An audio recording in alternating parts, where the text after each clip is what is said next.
My opening slide, ladies and gentlemen, in fact, reflects the Gresham connection that Valerie was mentioning. Sir John Gresham founded the school that I went to in North Norfolk back in the mid-16th century.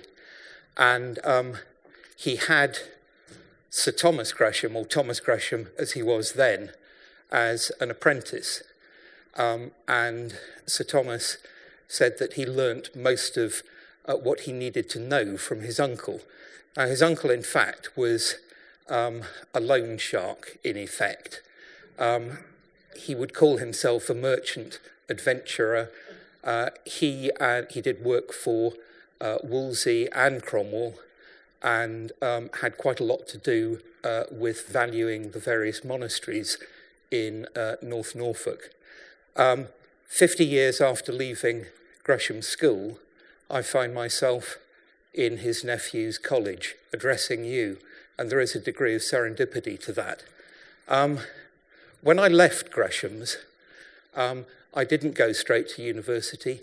I'd got an English-speaking union scholarship that took me over to America for a year, where I learnt, because they were just starting with their Freedom of Information statute, I learnt a little bit about freedom of information.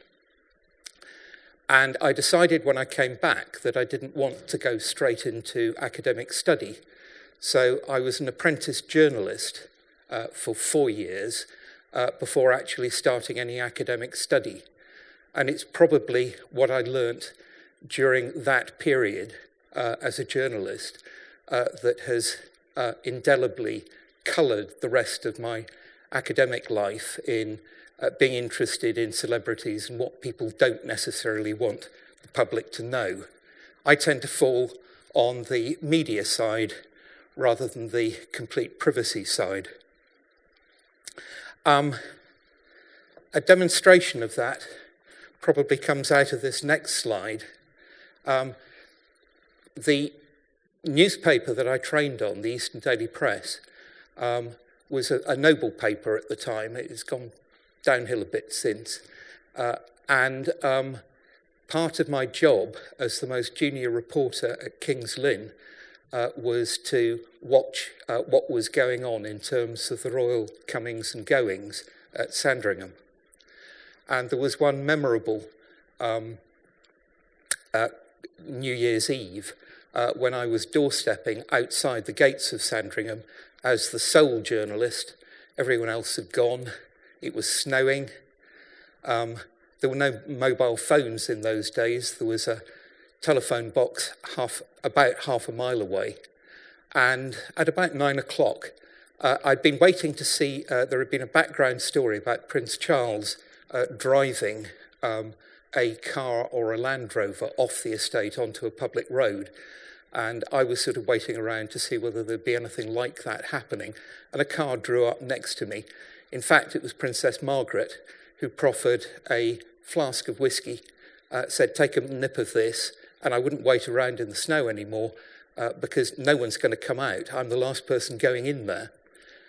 So I trudged to the telephone box, rang my sub-editors and asked to be excused, and fortunately I was. But that was my first introduction to the Sandringham estate, which is where this particular picture was taken. There are public roads through the estate, and back in November 2014, a long-lens photographer got this picture of Prince Edward with his son out shooting. The foreshortening distance makes it look as if the child's at risk. In fact, he isn't. And I do realise, and one or two of you may also have realised, that I should have pixelated the young boy in that picture. The palace complained about the picture, but never actually referred it to the Press Complaints Commission. And it was on the basis that there was really no expectation of privacy in terms of what Prince Edward did on that bit of the estate. And that, if you like, is part of the theme that runs through this. I thought it'd be useful that the transcript that you will get is a fairly detailed text with all the references that you need to follow things up in more detail. I read it and I thought, well, that's very interesting, but actually it needs a slightly more rapid structure put around it. And one of the things that is worth doing is explaining what I mean by celebrity, the taxonomy, if you like, of this particular topic. And I'm indebted to both William Shakespeare and my wife, Valerie, for pointing out that there is actually a very easy taxonomy in Malvolio's speech in Act 2 of Twelfth Night. Some are born great, some achieve greatness, and some have greatness thrust upon them. Effectively, you've got royalty, you've got the senior political figures who are in the second category, achieving greatness, and then you've got the rather more evanescent X Factor star for 15 minutes who goes quickly across the firmament and is then forgotten. You can actually have celebrities who move through all three. Kate Middleton, the Duchess of Cambridge, is an example of someone who started off as an ordinary person who was just, if you like, Prince William's girlfriend. She then becomes engaged and now is part of, effectively, someone who, if not born great, is living with someone who's born great. So they're fairly close together. The irony, of course, is that Malvolio thought this note to him was, in fact, something that Lady Olivia had written to him, making a proposal of marriage that would make him great. And the irony, of course, was that he was so completely wrong about that the joke was on him. Again, looking at one of the core elements, privacy. There are all kinds of definitions of privacy, and I thought it would be useful just to explain what it is to me in terms of this talk to you this evening. Something is private if someone wants it to be private in relation to what they do, and when someone wishes to be free from outside access when attending or undertaking something. And that effectively is seclusional privacy.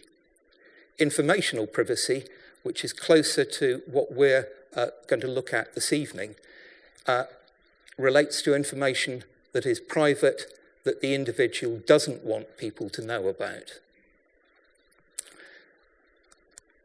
And finally, there's a key concept that runs behind all of this in terms of how the law deals with arguments about privacy. And that is the concept of proportionality, best expressed by Lord Steen in this case from 2004, which sets out a stepped process for achieving, at least mentally, the judicial process of working out where the proportionality balance falls. Firstly, neither Article 8, which is the private life, nor Article 10, which is the freedom of speech element to the Human Rights Act, has such precedence over the other. In other words, they're equally balanced. That's despite the fact that within the Human Rights Act, at section 12.4, there appears to be a slight overbalancing of freedom of speech in terms of what is stated within the Human Rights Act. It's difficult to see in the case law, but it's certainly something that was inserted over and above the basic convention. Where the values within the two articles are in conflict, it's a question of putting a cold towel over your head and focusing on the comparative importance of the rights being claimed in the individual cases or the individual case. Then looking at the justifications for balancing one or the other, and finally applying this ultimate balancing test where you marry the Article 10 side of the balance with the Article 8 side of the balance and see whether in fact there's an imbalance And at that stage, you make your proportionate decision.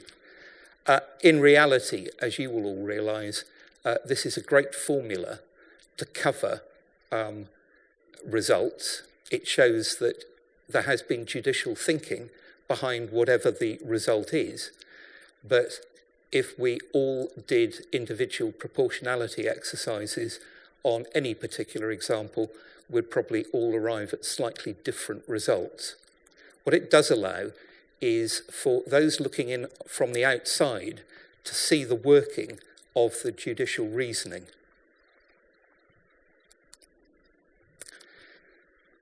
The Streisand effect. Can I just check?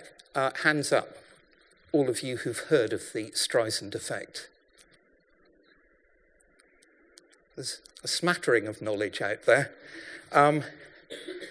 Barbra Streisand bought this rather magnificent property on the Malibu coast back in, I think it was early 2000. And the California Coastal Research Archive was doing a series of photographs down the California coast. It was really a geological survey. And image number 3850 in the archive was this. And Barbara decided that she did not wish people to be able to see this within the archive. So she started litigation to try and prevent its publication. She wanted it taken from the archive. The more she litigated, the more people wanted to know what it was she was litigating about. So as she tried to create greater privacy, she in fact attracted much more attention. The statistics are quite interesting. There had been 6 downloads of this picture before the litigation started. The next 2 downloads came from her lawyers. And then in the first month of the litigation, there were 420,000 downloads. So the more you try to hide something, if you're a celebrity, the more you are likely to attract interest in it. And in this internet age, particularly with ubiquitous images being made available and it being very difficult to de-link them, which is a topic we're going to come on to, the Streisand effect demonstrates the paradox, really, within this whole area. Don't fall asleep for the next 3 slides. I know data protection does not sound very interesting, but think of it as data privacy. The Act gives the impression that it's got something to do with the security of personal data. Actually, it's got much more to do with the integrity and privacy that go behind that data and what is proportionate in terms of how personal data can be used. So I would encourage you, when you think of this topic, to think data privacy, not data protection. And the Act is particularly dense in terms of its drafting. It's lifted from a European directive. It is very worthy, but it does have a habit of sending people to sleep very quickly. So hopefully I can get through the next 2 slides without hearing too much snoring. But I've reduced what it's all about and perhaps oversimplified it, but I wanted it to be accessible to you in terms of 3 slides setting out what it's all about. Personal data, which is at the core of what the Act's all about, is any data relating to an identified or identifiable living individual. And it applies to data held on computers or in a relevant filing system. And you can take it that all of your mobile phones are computers. Something that actually becomes very important when you throw this topic into the phone hacking area, because that's where the Data Protection Act bites. It creates rights for people who have their data stored and responsibilities for the people who store the data, who process it and transmit it. And a person who's had their data processed has the right to see it, correct it, and restrict any damaging or distressing uses.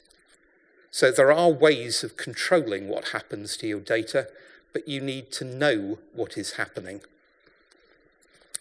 There are Data Protection Act principles, and the key one, and it's the one that lies at the heart of the phone hacking scandal, is that personal data has to be processed fairly and lawfully, and cannot be processed unless it's basically used for a lawful purpose, and the data itself has to be adequate, relevant, and not excessive, and it has to be accurate and kept no longer than necessary.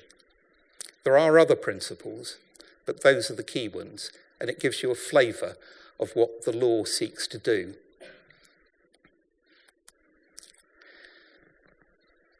At the other end of the Act, after all the principles, you've got this very important Section 32, which basically disapplies the Act in terms of journalistic data processing. And that has really quite a profound effect, because within the way we brought the Act into law in this country, we allowed the editors of the media, whether it's televisual or print, to be the arbiters themselves about whether they were processing material in the public interest. Now, this is normally an area where certainly if celebrities are seeking injunctions, they will be saying something is about to be misused, and it's the court who decides that on principles of proportionality. But in terms of data protection, it's actually an editorial function. And within Section 32, there is an inbuilt block on injunctive proceedings. The only way you can really get a reference for external observation of what's going on with the media processing personal data is by complaining to the Information Commissioner, who then has to do an immediate investigation. You will understand the practicalities of news production, and if you are someone who feels that your data is being misused and you complain to the Information Commissioner, you won't be able to have the investigation done before the cat's out of the bag. It's as simple as that. And we'll be looking at certainly one case where an extremely wealthy billionaire tried to get the Data Protection Act to work on those grounds. So it disapplies the Data Protection Act principles if the data controller, the editor, reasonably believes that the processing and publication would be in the public interest. So this is what lies at the core of this bit of the law. Now, in terms of celebrities trying to protect their privacy, I should give you a slightly broader context than the Data Protection Act. There are a number of strands of law that may protect. There is breach of confidence. The coming out of breach of confidence, as we will see, there is misuse of private information, and there's data protection.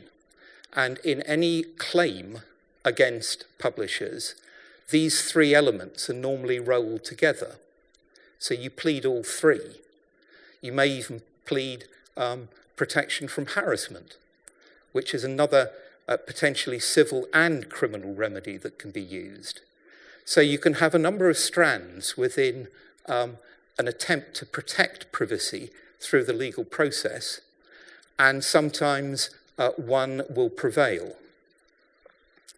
I say this because the real problem with the Data Protection Act, almost since its inception, it was approved in 1998 and came into force in October 2000.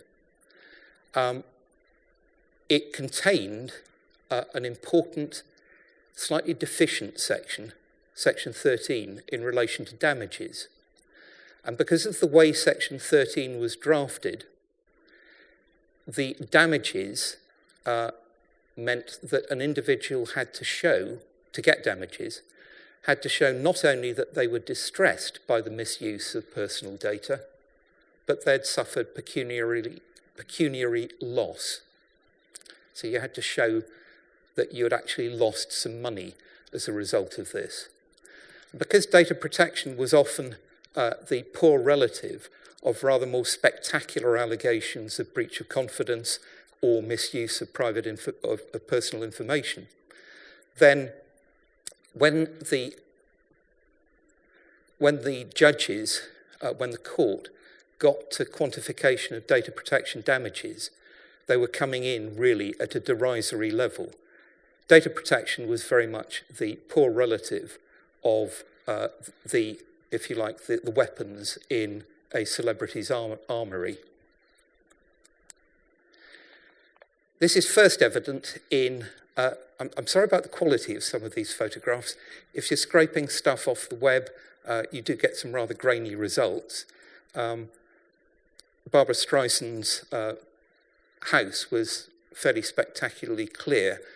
This is the wedding photograph for the marriage of Michael Douglas and Catherine Zeta-Jones, with, I think, sitting bottom left, yes, Kirk Douglas. And for those of you who don't know or need reminding, the Douglases, as they became, had a wedding that was bought up by Richard Desmond's OK magazine, and Hello, the rival, managed to get someone into the wedding with a mobile phone that took pictures, and they were able to get one or two pictures, as it were, sent out during the course of the wedding to Hello, who had a production cycle ready to do what in newspaper terms is called a spoiler, and broke their own story before OK's exclusive photo spread on this wedding. And this led to serial litigation. There are about 8 iterations of the Hello litigation. It went up and down through various courts. But what's important for you to note is the case was really about breach of confidence, a breach of commercial confidence. In other words, all the wedding guests are supposed to have agreed not to do what this particular Hello mole managed to do to spoil the story. But at the end of the pleadings, they tacked on a data protection claim. Our personal data has been unfairly and unlawfully misused because we had not authorised the person who took the picture or the publication to do this. And after a lot of humming and hawing, they got £50 data protection damages. That's not really what stars get out of bed for. You might be forgiven for leaving it off your statement of claim. It gets a little bit more interesting in the Naomi Campbell case. Naomi Campbell was photographed by a Mirror freelance coming out of Narcotics Anonymous, a Narcotics Anonymous meeting in West London. And the action that followed was a breach of confidence action and what became a misuse of private information. In the House of Lords, Baroness Hale decided that because she had effectively been stalked to get the picture in question, that was a misuse of her private information. The Mirror could have got away with this story if it had not used the picture. It was the picture that made it particularly toxic. You can have the picture editorially in your back pocket and say, if you deny this story, here is the picture. But that's very different from going full on with the picture. And it was the picture that actually, if you like, destroyed the Mirror's case. But even then, there were only £50 data protection damages. And Anthony White, who is the centre figure wearing the wig in that case, did the data protection argument. And he tells the story against himself. But when he stood up to do the data protection argument on her behalf, all the counsel around him said, right, in very loud voices, right, Anthony is now going to bawl for Britain. And the judge noted that too. But you may be able to see the top bit of the text. Widespread publication of a photograph of someone which reveals, and let's call it her rather than him, reveals her to be in a situation of humiliation or severe embarrassment, even if taken in a public place, may be an infringement of privacy of this personal information. And that actually moved the law out of a rut that it had gone into with breach of confidence and sprung it into a new area. So we now have, and that's the first real starting point of misuse of private information as a brand new tort. Now, that's not so long ago, but it still took a little bit of time for the principle of misuse of private information with, if you like, the data protection bits attached to it, to bite. And it really bit in Max Mosley's case. It is worth reading this case if you don't already know it. It's worth reading it because the News of the World lost the case because they couldn't be bothered to pay the taxi fare of one of the working girls who had in fact photographed the alleged Nazi-themed sadomasochistic events. The court was quite clear that someone indulging in private sexual activity had a reasonable expectation of privacy. And the News of the World had overblown, as you'll see from one of the later slides, the allegation. It said that the whole thing was Nazi-themed. That was never proved, largely because of the absence of the witness. They couldn't be bothered to pay to get into a taxi. And Max Mosley was able to recover for the misuse of that private information. He recovered £60,000. Now, given that that case is in 2008, you can see a bit of a scaling up in terms of what has happened to damages in this area. What I didn't put on the Campbell slide was that she recovered in the end about £3,500. And actually valuing how privacy is damaged is very, very difficult, as we're going to see. But the legacy of the Mosley case isn't just in crystallising the new tort of misuse of private information. It's very much what then happened to the linking to the video that purported to show this Nazi-themed orgy. The News of the World made that available online, and it remained online for an awful long time. It got taken down in various jurisdictions and popped up again. And as we'll see in one of the later cases, it's that linking to information that is not accurate and not proportionate in terms of keeping that has created really a new field of privacy law. This is taken from the middle paragraph of a letter that I read last week. When I did the original slide, it was actually in cursive script. It's gone and bust itself into ordinary text. But essentially, this is a warning that a celebrity wants this particular newspaper to stop processing or processing for a specified purpose any personal data concerning the celebrity and his personal relationships, on the ground that the processing may cause substantial damage or substantial distress to him. This is a typical lawyer's letter. The core of it is, having given notice under Section 10 of the Data Protection Act, this particular client reserves the right to apply under Section 10.4. That is to complain to the Information Commissioner that his personal data or her personal data is being misused. So this is now becoming almost a standard form clause in not so much letters before action, but the preliminary shots that are fired at media lawyers from one side of the trench to the other.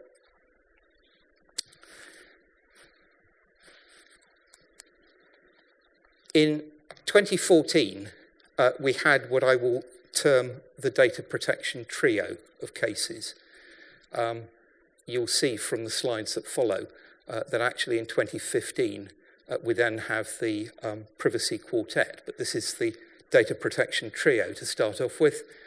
Steinmetz, Benny Steinmetz is a wealthy Israeli billionaire with mining interests. Global Witness is an NGO that looks carefully at what mining companies do. There's Google Spain and Mr. Gonzales. This is all about the right to be forgotten and linking. And then Mr. Heglin and Google. And I'll explain each of them. Mr. Steinmetz had a mining operation in West Africa or Central Africa. And Global Witness was extremely unimpressed with the way he was operating his workforce and came out with a number of blogs which were very critical. He took legal advice and he decided to use the Data Protection Act to essentially tell Global Witness to stop processing personal information about him and demanding to see what it had on him in terms of their processing and the right to correct it if it was inaccurate. This is equivalent, in effect, to using the Data Protection Act as a defamation vehicle without any defence built into the normal defamation. And he complained to the Information Commissioner. What's interesting is that Global Witness said, we're an NGO, and what we do in blogging is very similar to journalistic activity. So we're entitled to the Section 32 defence that I mentioned earlier, and we have that protection. We're doing something that is journalism, art, or literature. It doesn't need to be in conventional newspapers or on conventional television. It can be in our blog. The matter went off to the Information Commissioner, who said, quite right. Now, I don't know whether the litigation has stopped, but it was the first element of someone gripping the Data Protection Act and using it aggressively to try and protect their privacy as a celebrity. You probably all heard about this case. Mr. Gonzales and the right to be forgotten. I think it's a so-called right to be forgotten. the thing is that the background facts showed that the information that he kept getting linked to was old, and the debt that it referred to had been satisfied a long time ago. So it was not proportionate to allow the internet linking to the newspaper that had the information. It wasn't that the newspaper had to lose the information, it was that Google had to stop linking to it. And that went before the European Court of Justice in Luxembourg. And there is a significance because we, under the Lisbon Treaty, are part of the convention, part of the Charter of Fundamental Rights that governs this area. And decisions that come out of Luxembourg are not like Strasbourg decisions. They actually are binding on all 28 EU member states. So what Luxembourg decided in this case, coming out of Spain, binds all the EU states. And this was picked up by Mr. Heglin, who was facing links to very unsavoury material that was being posted about him and his sexual preferences, or alleged sexual preferences, by someone with an axe to grind against him. He was a former merchant banker in the City of London who had moved to Hong Kong, a high-profile individual. The linking was completely unwarranted, and he said to Google, "Will you stop doing this linking?" And they said, yeah, it's terribly complicated. I'm not sure we're going to be able to do that. But then they thought about this and decided they'd better do it. And the litigation in respect of Mr. Heglin just suddenly stopped. Google had put in an estimated costs bill for fighting the action of 1.8 million, which slightly surprised the judge dealing with the case management thing. So Google were trying to use their strength to out-litigate someone who was very wealthy. But on the back of the Gonzales decision, they decided they couldn't fight anymore. Then we get the privacy quartet. Vidal Hall, Mr. Mosley again, and two very interesting cases, Weller and Gulati.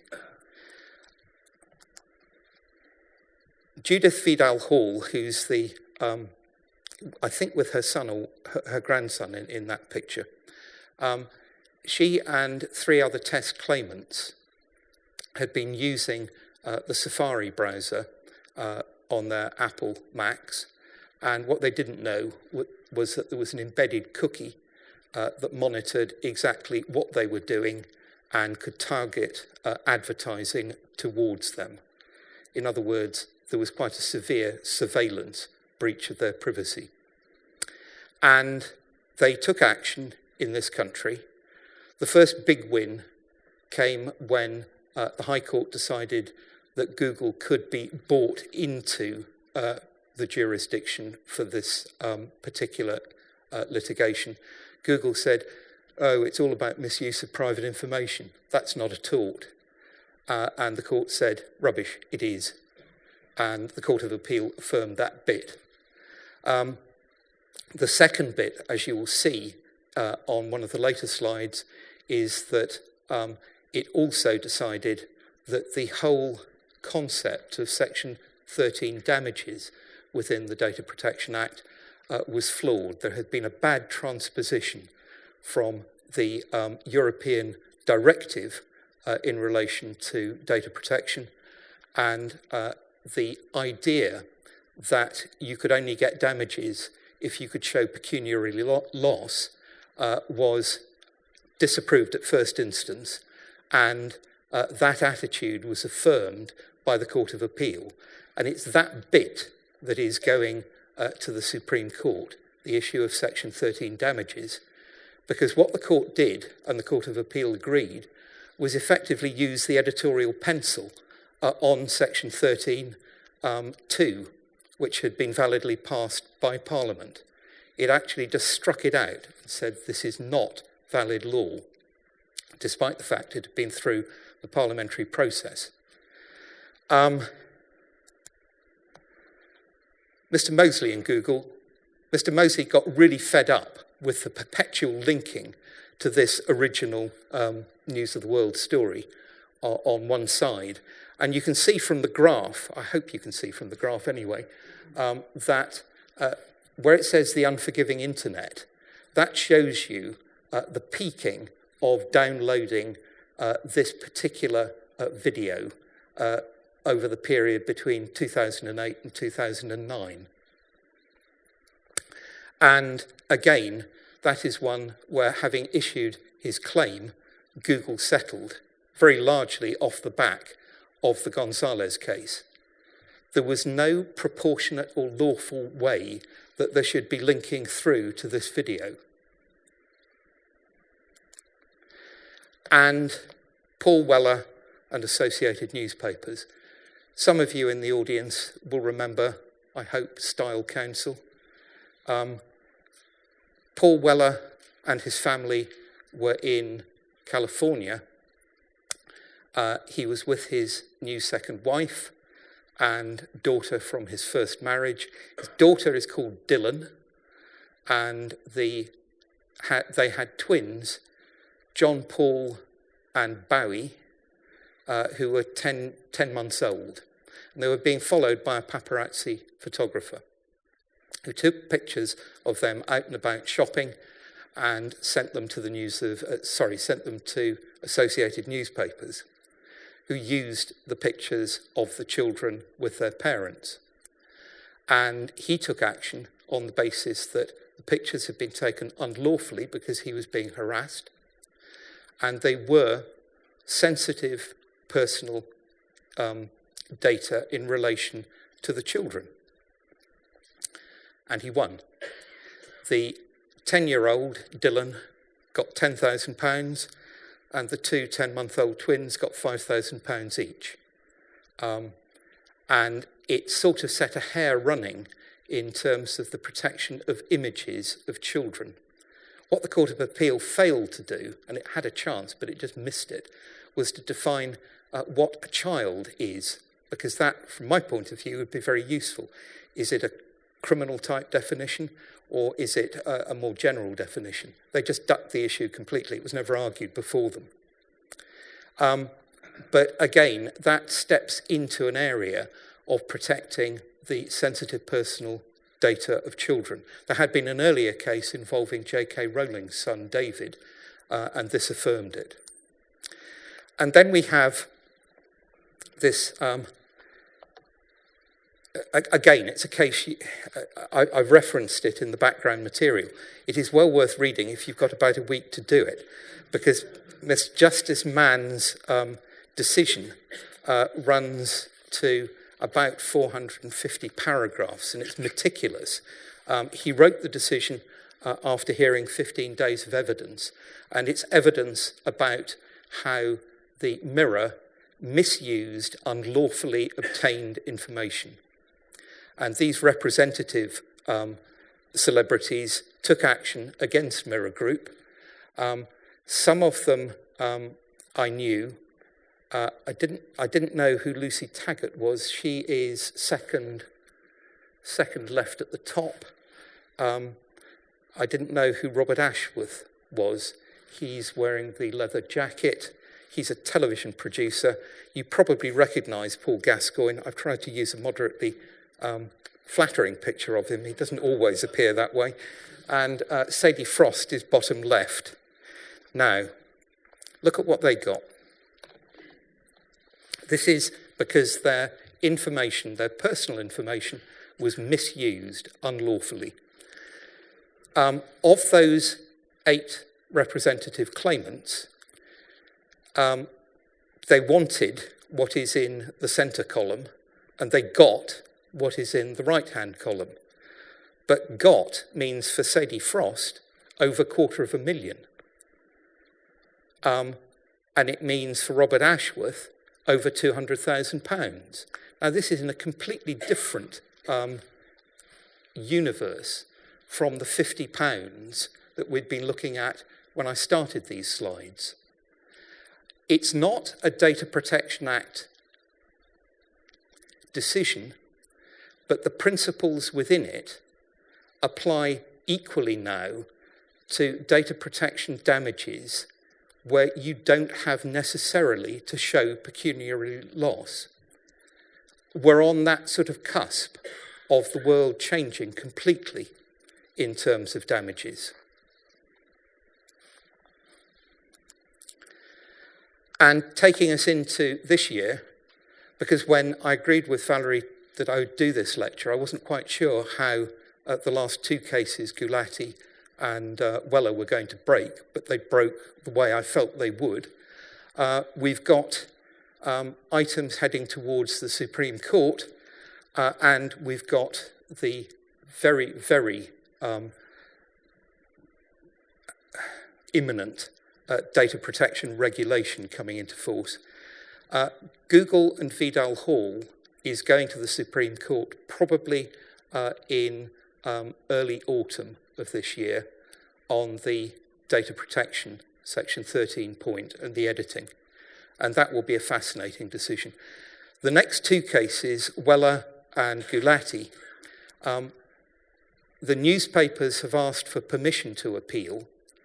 And on the last check that I had, the Supreme Court hadn't actually given permission to either. But it's quite likely that in both cases, they will be before the Supreme Court. And then we've got the EU, the long-awaited EU data protection regulation.